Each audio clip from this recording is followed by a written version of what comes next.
Hi guys, Grace here. Hope you're all doing well. Welcome to another video where I want to talk about what is currently all over the news at this present moment in time and on social media, and that is how Alex Jones has now been banned from Facebook, YouTube and Spotify, and there might be a few others. So his pages on these huge social media platforms have just been deleted, gone.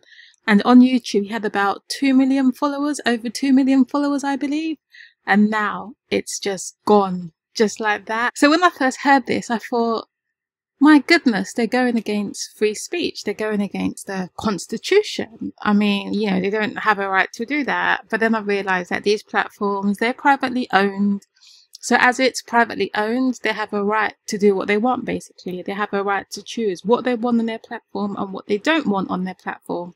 For example, if I was to create a website, I would decide what I want to put on that website and what I don't want to put on that website. So it's like that with these social media platforms. They're privately owned. And as I was looking into the reasons why they banned him, I can kind of understand why. Not only because he comes across as a crazy lunatic, because most times he's just shouting and screaming and swearing, but also some of the things he was pushing. For example, one big reason someone mentioned was because he was saying what took place with Sandy Hook was fake, and it led to a lot of the families that were involved being harassed by his followers and so on. So a lot of things like that. So, I mean, that was the reason, one of the reasons why they banned him and so on. And anyway, the reason why I want to put this video, not to just go on about what Alex Jones has done, is that we need to look at the bigger picture here. Now, it's pretty obvious that a lot of these companies, they're all working together. They're all in cahoots. It's no coincidence that they all banned him all in one go. You know, so they're all working together and they all have agenda. And they know what they want to show on their platform, what they want to promote. They're taking orders high up, what they want to promote and what they don't want to promote. For example, another reason why they banned him was because they were saying how he said 9/11 was an inside job. He speaks against the transgender agenda that's going on. And he also talks about how the government is controlling the weather. And some of these things, you know, I kind of agree with the government controlling the weather. And a few of the things he says, I can relate to. I believe it. But, you know, these are one of the reasons why they're banning him.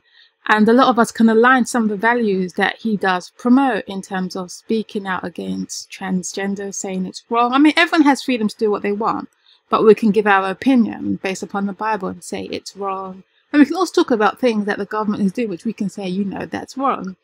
But these platforms, they don't want to hear that, you know. And many of us who have been using social media, especially YouTube, for a number of years, we know the big changes that's gone on. And a lot of Christian values, they don't want to promote. They will desensitize certain content.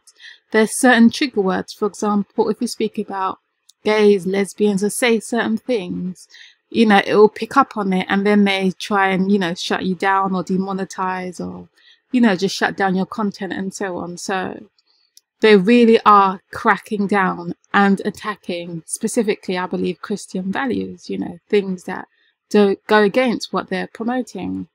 So as we see these things happening, we should know that we cannot put our trust or believe or trust that YouTube is going to take the gospel forward and Facebook and so on. No doubt they're doing a great work. I mean, you can just, from your home, you can just create a video and thousands and even millions can watch a video.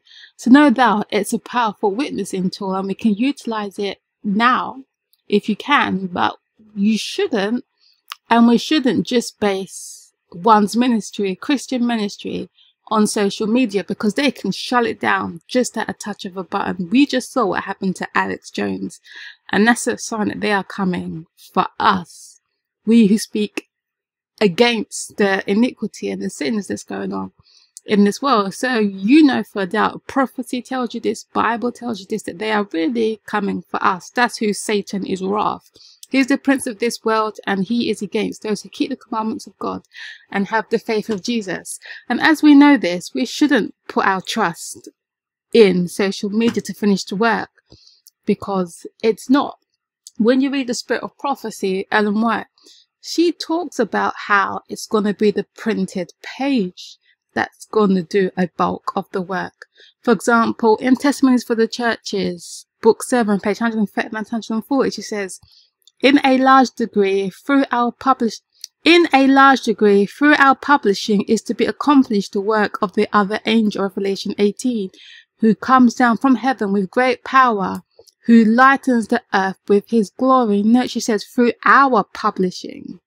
Again, she says, more than 1,000 will soon be converted in one day, most of whom will trace their verse convictions to the reading of our publications. So it's through the book. She also talks about the circulation of the book, the great controversy. So it's important that we understand that we do not neglect the printed page.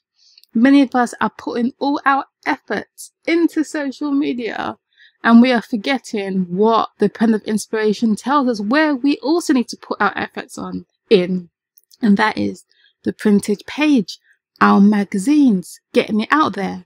Because if they shut down, when they do shut down our platforms, because it's their platform we are utilizing, it's their sort of social media that we're using, sort of, you know, those who are against the commandments of God, we are using their platforms. When they shut us down, and they have every right to, and the bulk of your work is on that social media platform, what are you going to do? You know, what's going to be left for your viewers who can't access your content? Whereas if you have it printed and you have a mailing list of those who support you, you know, and you're sending things out to them and you're redistributing your publications, you know, you have a better chance of the work spreading without hindrance, if you get what I mean. It's like the Bible. You know, many of us are now reading the Bible online and so on, but, you know, when you're running, you know, for your life in the wilderness like the wild ends is, you're not going to have Wi-Fi, you know, you're not going to have internet, and so your computer, your battery is going to die. Whereas if you have a hard copy Bible, hard copied magazines with the special truths for this time contained in them, you're in a better position. So I'm just doing this video for us not to forget that we cannot neglect the hard copied printed page. And we need to put as much effort as we are in social media into distributing our own literature, sharing it out to the people, handing out the great controversies and so on. The printed page is so important because the time is, and it's now here. You've seen what they've done to Alex Jones, where they're going to just shut down our channels on YouTube, Facebook pages, and say, you guys are promoting hate. You know, we believe in equality for all. You guys are speaking out against homosexualities and, you know, you're offending this person. There's all this talk about this PC culture, politically correct culture. Everyone gets offended now. You know, you can't really just say something because you have to be really careful what you say because everyone's just so easily offended. You know, free speech is slowly being attacked, and we're seeing it at the forefront of these key social media platforms that everyone is using at the moment and that everyone's on. So just bear that in mind, guys.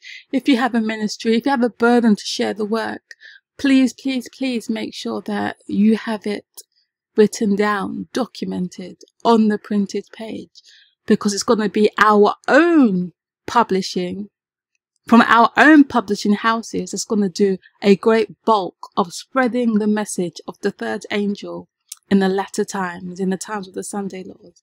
So let us ever remember that. And that's all I wanted to say. I hope you found that useful. And God willing, you will hear from me or see me in the next video. Take care and God bless.